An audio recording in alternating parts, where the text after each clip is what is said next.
Hola, buenas tardes. Eu continuo tentando falar espanhol e aqui continuo a llover.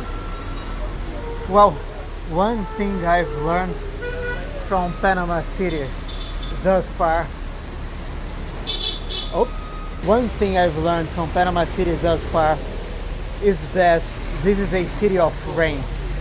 It reminds me a lot of some Brazilian towns in the Amazon where there is like a set time for rain.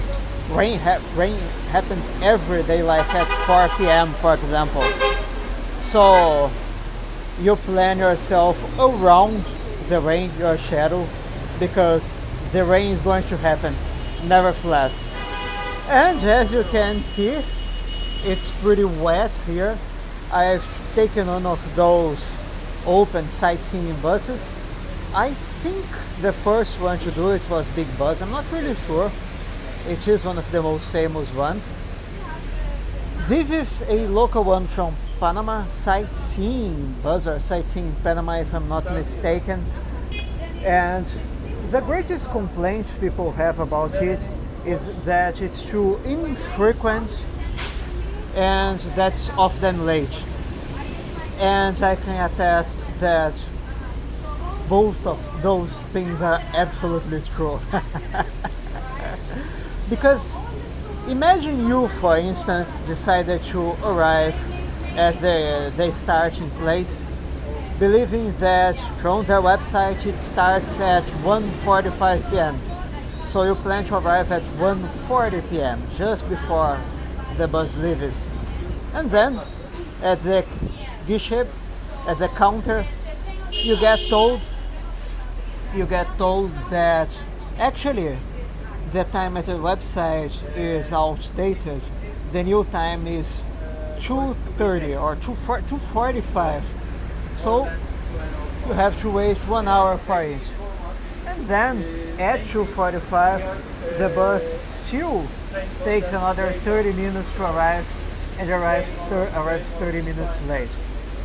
So yes, I do very much enjoy these sorts of tours, these sorts of buses, because of the views you get. This is the sort of thing you aren't going to get from a car. But nevertheless, beware, yes, it is true. They are very often late and inconsistent. And regarding the fact that it's all wet, you can come to terms with it and see it and accept that you will get wet and that in 1 or 2 hours time you will be dry again. You'll just dry up. After all, I've been sweating so much here in Panama that I'm often wet, not because of rain, but because of sweat. Just the Pacific side. If you are going to Montanor in Colón province, it's located in Atlantic side. Panama City is Pacific Ocean. Si usted está visitando la ciudad de Panamá, conoce el Pacífico, tiene más de 80 kilómetros. This is Avenida Balboa and Cinta Costera. They are not exactly interchangeable. Cinta Costera is more like the place and Avenida Balboa are the streets.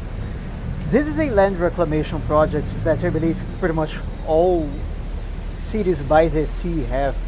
When I lived in Rio de Janeiro for 6 years, they have Aterro do Flamengo, which is practically the same thing.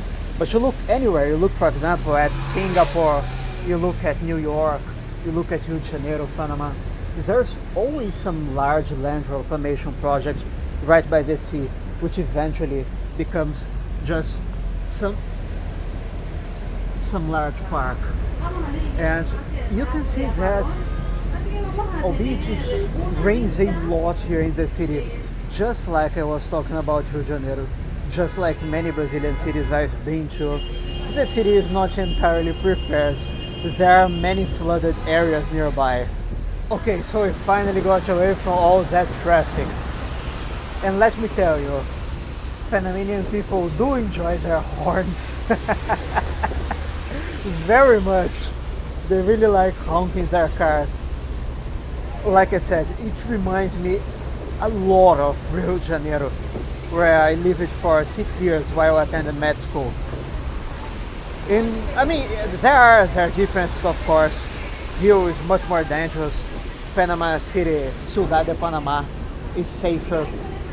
But just in the same way, they are both tropical cities with a touch of modernity, but some less than optimal infrastructure, some things that are not as well kept as they could be, and the same tropical climate, extreme heat, forests right inside the city, and like I said, just like the Aterro do Flamengo is the Rio de Janeiro equivalent to the Cinta Costera here.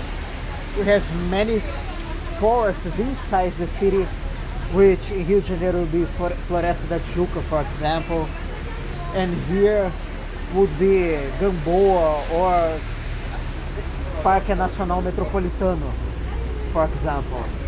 Reminds me a lot of there. So here you can see the secondary airport of Panama City. This is the one people usually use to go to places like Boca del Toro, for example, for domestic flights. Right on that side, I think, is Albrook Mall, which is the largest mall around here. And on this side, you can already start seeing some of the port infrastructure, because now we are kind of turning north and going towards the Miraflores locks, which are actually the first of the entrances to the canal if you are coming from the Pacific. So, like I said, port infrastructure, airport, mall. The airport's also named Albrook. The guide has just confirmed it on the narration.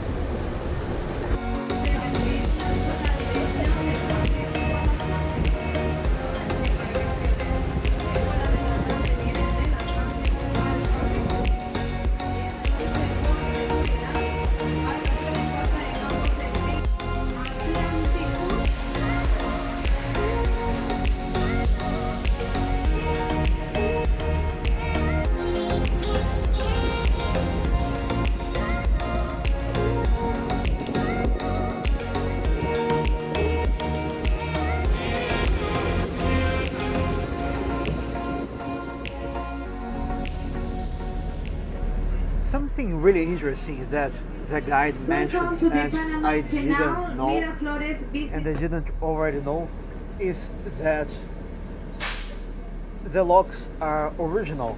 The same locks that are here now are still working after 100 and something years after they were built. And I've always kind of wondered this, because whenever there is a lack of rain, whenever there is a drought season, there's always rumors that, well, the canal is going to have to stop because there isn't enough water to work the locks. And I've always wondered myself, why don't they use pumps to pump water upwards from the sea? And I guess that's part of the explanation, because salt water damages the locks much faster, much more quickly. So that's why they use fresh water. Also, you have a pro and a con. If you have a drought season, you are vulnerable if you are using fresh water. Meanwhile, salt water does not create this vulnerability, but on the other side you have to pump it, so it's more expensive and harder, and you also create higher costs of maintenance. That's something I hadn't realized before.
Okay, it's not over yet, but we had a technical stop for people to go to the restaurants.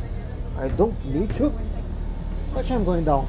Anyway, just show the outside. So, this is the bus we just taken.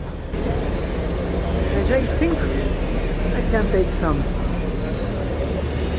5 minutes to walk around without losing it. So here, the place we are currently at is, well, actually it's an island. This is Isla Flamenco Island. However, there are 3 islands here, very small archipelago. The islands are real. The islands are natural. Their connection to the continent is not. So to get here, we came through the Amador Causeway, which is actually a long stretch of earth, to some degree also a land reclamation, but it isn't considered like this because it's long and thin, but which was built from everything that was dug from the Panama Canal, all the rocks and earth that was dug. So that's how these 3 islands stopped being islands and became effectively a peninsula. They are still called islands. But besides me, you can see, I think that's a convention center, and right there behind in the distance you can see a piece of the city. So these are, I'm not sure, I think I want to get a much better view than this one within the 5 minutes I have. I don't want to walk too far and miss the bus back because it's pretty far here and the Uber is gonna be quite expensive. But I intend to come run here through the causeway someday, and then we can explore it better.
This here is Casco Viejo.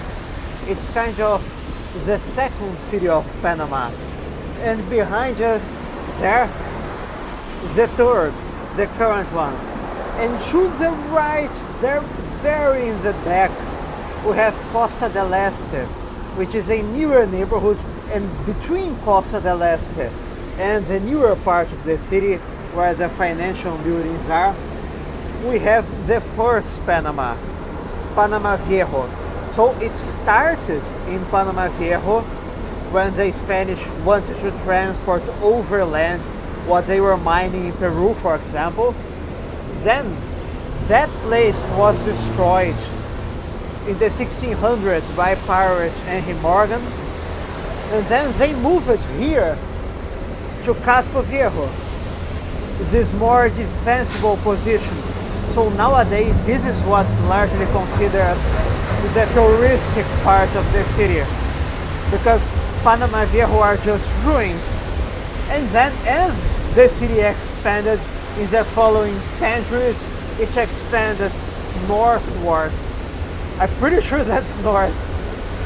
And they ended up building the part that's sometimes called the Dubai of the Americas. So here, Casco Viejo is the more touristic region. And what we are going through right now is also part of the Cinta Costera. You can see they built a viaduct right in the middle of the sea, encircling the old part of the city, Casco Viejo or Casco Antiguo. I am undecided about it.